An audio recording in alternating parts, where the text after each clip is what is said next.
Today, we will be looking at the fucking rock who does backshots, Tulam.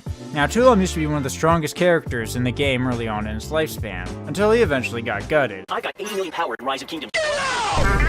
Tulam's story lore is that he was originally sent on a mission to Earth to save Private Coom, but then he died. Oh no, but he lived! Yeah, the lore is still terrible in 2025. Now he plays his role as a burster CC lock glass cannon brawler, who wants to jump in, fuck you stupid, and then just tag to a real brawler when he gets bored. His passive is called Chiseled Resolve, reflecting his sculpted features and musculature, and gives him 10% weapon damage and 25% defense when he's below half HP. The survival skill is called Unlaughing Stone-Faced God, and gives him CC immunity, defense, and move speed for 2.5 seconds, and you can use it twice in a row, which is really helpful because ignoring crowd control is really fucking overpowered, if you didn't know that. Go for Diggy Hole lets you go underground and pop out like the worst Jack-in-the-Box of all time. This is a signature Tulam skill and was basically what enabled him to be so broken a lot of the time. It's an AoE knockup that makes you invulnerable while traveling and can go pretty far, but also has no minimum distance, so you can weave it into combos or use it as a great engage to set up your ult. It doesn't go over walls though, so just make sure you have the open space to do it.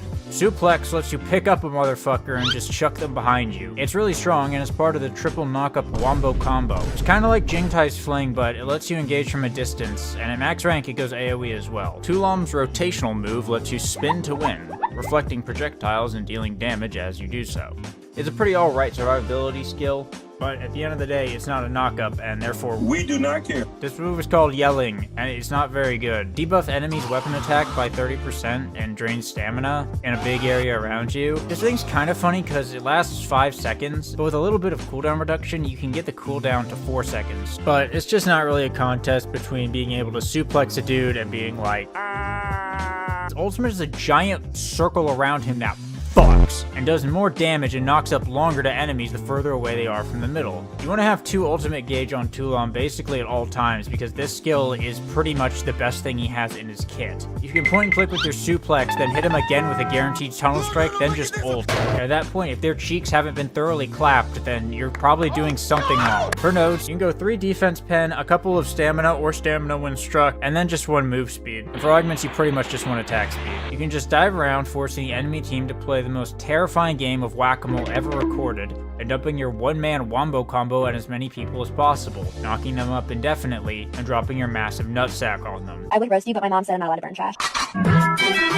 When playing against Tulam, if you have any skills that let you dodge or gain CC invulnerability, use these to dodge tunnel strike when you see him coming in and get out of range of his ult. He's pretty squishy, and masters like Vimerang and Pokerong can kinda blow him up if he fucks up the combo. If there's multiple of this guy on the enemy team, I usually try to give myself some extra time to do my nails and put on a nice dress, since I like to look pretty when I get fucked. Now you know how to play the smaller, more deadly rock character that MXM had to offer, and can confidently lock him in next time you log on to everyone's favorite violent boulder game, Rock of Ages. Everyone's favorite violent boulder game, MXM.